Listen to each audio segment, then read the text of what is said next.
অশান্ত এই আহাজারি হবে না তো শান্ত, পূর্ণ বিজয়ে ছিনিয়ে নিয়ে তাতেই হবে ক্ষান্ত।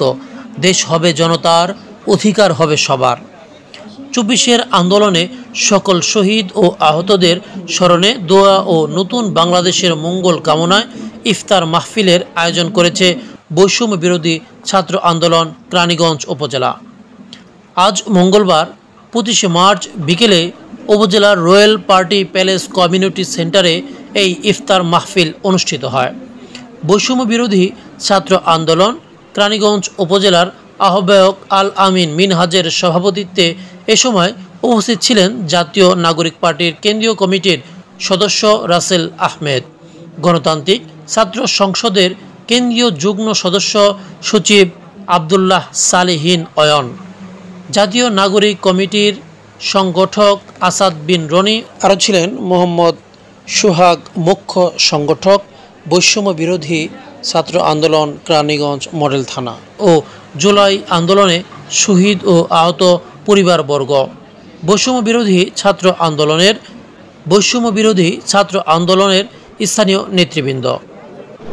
আমি সবার উদ্দেশ্যে বলতে চাই, প্রথমে সবার কাছে আমার চাওয়া, আমার যত শহীদ ছেলেরা আছে সবাই শহীদ ছেলেদের জন্য দোয়া করবেন, ওরা যেন জান্নাতবাসী হয়, ওরা যেন জান্নাতুল ফেরদৌস পায়, আল্লাহর কাছে যেন শহীদের মর্যাদা পায়। সবাই ওদের জন্য দোয়া করবেন, শহীদদের জন্য, আহতদের জন্য, সবার জন্য দোয়া করবেন যেন ওরা বেহেশত নসিব করে, আল্লাহ যেন জান্নাতুল ফেরদৌস দান করে আমাদের ছেলেদের। আর সবার উদ্দেশ্যে বলতে চাই যেন এই স্বৈরাচার শেখ হাসিনা আর কখনো যেন এই বাংলাদেশে না আসতে পারে, আর ওরা যেন এই বাংলাদেশে আইসা এরকম ভাবে কোনো মার বুক যেন খালি না করে। একটা মার বুক খালি করলে সেই মাই জানে যে একটা ছেলে হারানোর যন্ত্রণা কিরকম, তার হৃদয়টা কত দুঃখত বিক্ষত হয়ে যায়।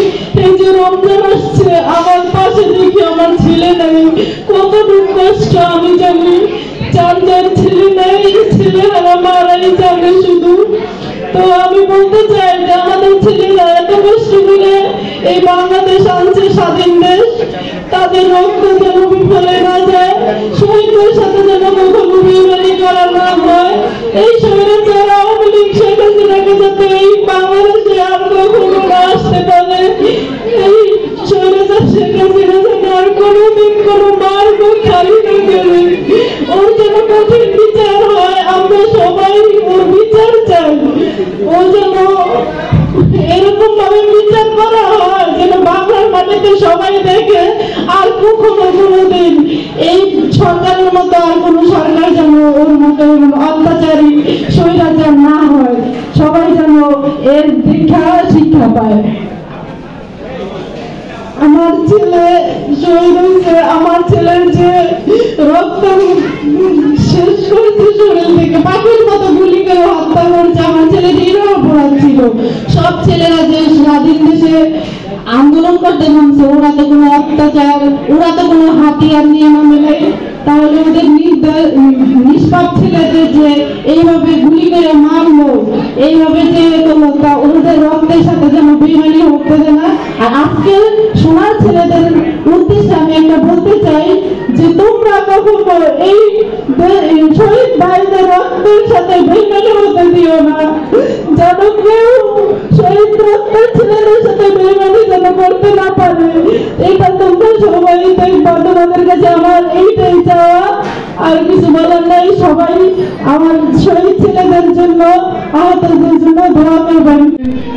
যে হ্যাক পায়নি, আল্লাহ তাকে শহীদ হিসেবে কবুল করেছে। তো আমাদের প্রতিদিন সকালে আমাদের মৃত্যুকে জড়িয়ে ধরে আমাদের রাজপথে নামতে হতো, পুলিশের বন্দুকের সামনে, আওয়ামী লীগের ফেসিবাদের সামনে আমাদের আজকের মুখোমুখি প্রতিটা মুহূর্ত হতে হতো। আমরা এটা যুদ্ধই করেছি। আপনাদের কাছে এটা কেমন লাগে জানি না, আমাদের কাছে ছিল এটা যুদ্ধের